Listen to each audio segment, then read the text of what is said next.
Dear children, in this lecture, we will discuss chapter number 1 of your book 2, that is Challenges of Nation Building. इस chapter में हम देखेंगे कि India को अपनी नेशन बिल्ड करने के लिए कौन कौन से चैलेंजेस का सामना करना पड़ा. So let us have a look.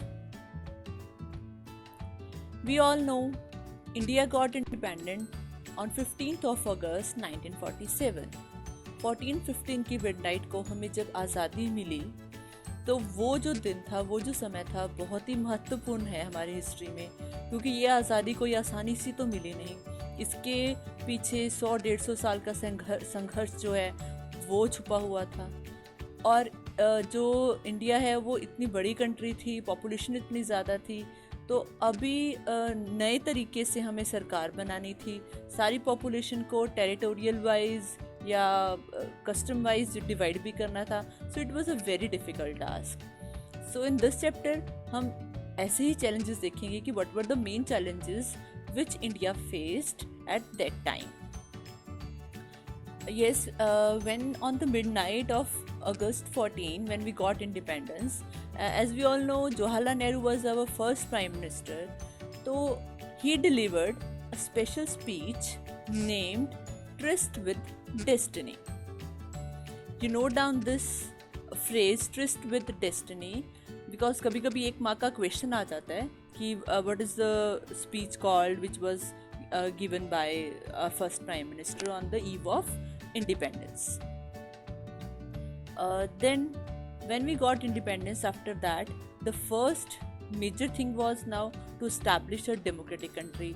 It was previously decided, पहले ही डिसाइड कर लिया गया था इंडिपेंडेंस से कि हमारी कंट्री को हमने लोकतंत्र ही बनाना है, क्योंकि कोई और तरह किसी और फॉर्म की गवर्नमेंट तो हमारी कंट्री में चल ही नहीं सकती थी. It would have been impossible to run our such a big country in any another kind of government. So और इसके बाद जो आज़ादी आई वो सिर्फ खुशियाँ नहीं लेके आई, बहुत सारे और चैलेंजेस भी लेके आई. Like partition was one of them.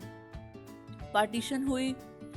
Partition जो थी वो कोई सुखदमय पार्टीशन तो है नहीं थी. It was a drastic partition. तो इस पार्टीशन का दुख भी जो था वो भी हमें झेलना पड़ा. इसके अलावा और भी कई चैलेंजेस थे जिनके बारे में हम देखेंगे. चिल्ड्रन, सबसे इम्पॉर्टेंट क्वेश्चन जो है आपका इस चैप्टर में वो है what were the 3 challenges, what were the main challenges which were faced by India during and after independence. तो मैंने ये 3 पॉइंट्स भी बनाए हैं. You people should note them down और मैं इनको डिस्कस भी कर देती हूँ ताकि आप अच्छी तरह से समझ के दिमाग में बिठा सको. So the first challenge was to shape a united nation. अभी we know that India is full of diversity. India में डाइवर्सिटी है बहुत ज़्यादा, रेस को लेके, रिलीजन को लेके, जेंडर को लेके, लैंग्वेजेस को लेके. तो ऐसी कंट्री जो बहुत ज़्यादा डाइवर्स है उसको एक यूनाइटेड नेशन बना के रखना, इट वाज वेरी डिफ़िकल्ट. क्योंकि हो सकता था कि सभी जो कोई अलग लैंग्वेज या फिर अलग रीजन का जो लोग हैं वो बोलते कि नहीं हमें तो अलग से अपना नेशन बनाना है, अलग से कंट्री बनाना है, और ऐसा हुआ भी. तो how did India tackle with these kind of things, वो हम लेटर ऑन करेंगे. So the first challenge was to shape a united nation, to keep the country united so that it should not be divided into various countries. And the second was to establish democracy. जैसे मैं पहले ही बात कर चुकी हूँ कि democracy establish करना, लोकतंत्र इस्टेब्लिश करना, इट वाज डिसाइडेड कि हाँ डेमोक्रेटिक कंट्री ही बनाना है. लेकिन उसको इस्टेब्लिश करना was not an easy task, क्योंकि इतनी सारी population, crores of people were living and most of them were illiterate, uneducated. तो ऐसे में क्योंकि डेमोक्रेसी के लिए हमें इलेक्शंस वगैरह ये सब there is a full procedure ना, तो ये सब करवाना है was not so easy. So the second challenge was to establish democracy. Now the third challenge was to ensure the development and well-being of entire society.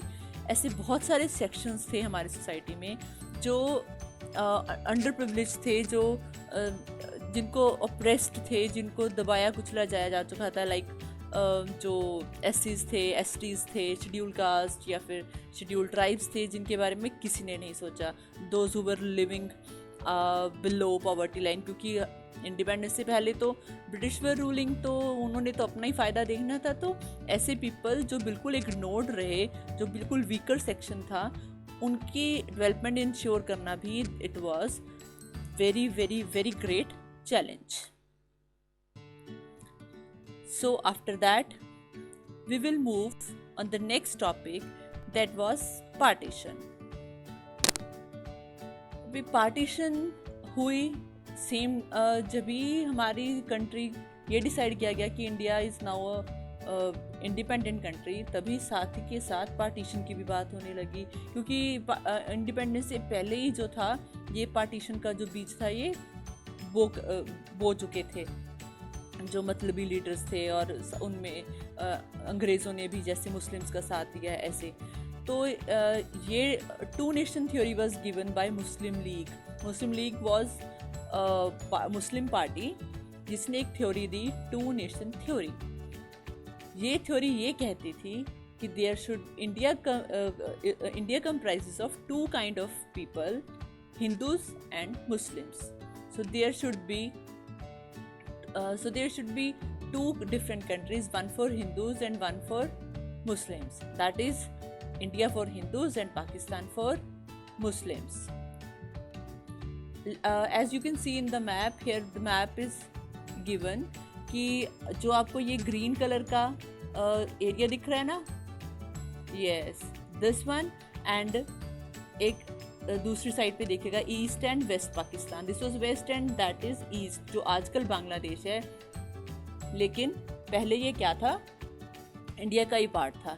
तो ये दोनों जो पार्ट्स हैं ये पाकिस्तान में डिवाइड किए गए। अभी ये सब पार्टीशन का प्रोसीजर कैसे हुआ इसके बारे में हम पढ़ेंगे। अभी पार्टीशन तो हुई, लेकिन it was not so easy, बहुत ही डिफ़िकल्ट प्रोसेस था। तो बहुत सारी प्रॉब्लम्स आई पार्टीशन को लेके, ये देखेंगे कि कौन कौन सी प्रॉब्लम्स थी। First was no single belt of Muslim majority was there. अगर ऐसा होता कि एक सिंगल बेल्ट होती कि हाँ इस एरिया में जो है मुस्लिम्स ज़्यादा हैं तो this area should be given to Pakistan, तो प्रॉब्लम सॉल्व हो जाती। But it was not like that, क्योंकि जो मुस्लिम्स थे वो मोस्टली बहुत सारी स्टेट्स में जो थे वो फैले हुए थे। तो इसलिए कोई सिंगल बेल्ट ना होने की वजह से एक पर्टिकुलर एरिया पाकिस्तान के लिए निकालना वाज अ मेजर टास्क।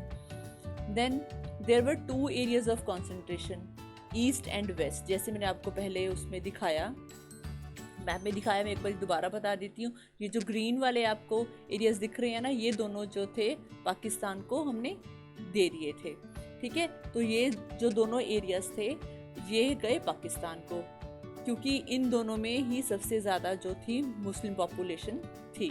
तो एक सिंगल एरिया हम नहीं दे पाए। The Pakistan was divided into two different areas, west Pakistan and east Pakistan.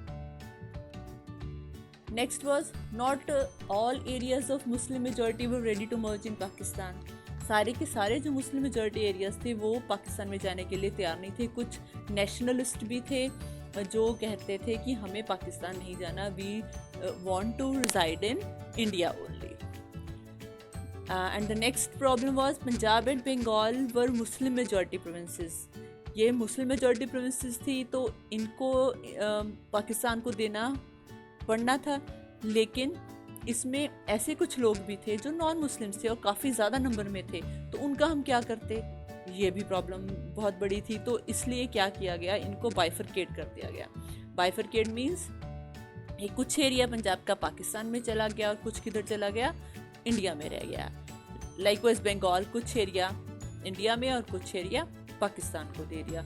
लेकिन यहाँ भी problem I, problem of minorities की। अब जो माइनॉरिटी वहाँ पे रह गए, जैसे सपोज पंजाब की एग्जांपल लेते हैं, पंजाब में जो मुस्लिम्स थे वो तो पाकिस्तान में चले गए, लेकिन उधर जो सिख या हिंदूज थे उनको वापस इंडिया में भेजना, और जो इंडिया में मुस्लिम्स थे उनको पाकिस्तान में भेजना, ये बहुत ही बड़ा, बहुत ही चैलेंजिंग टास्क था, जो बहुत ही दुख भरा भी था, क्योंकि ये कोई आरामदायक या फिर ऐसा मूवमेंट नहीं थी, ठीक है ना, जिनके बारे में मैं आपको बताती हूँ आगे। तो अब बात करेंगे पार्टीशन के कॉन्सिक्वेंसेस यानी कि रिजल्ट्स की।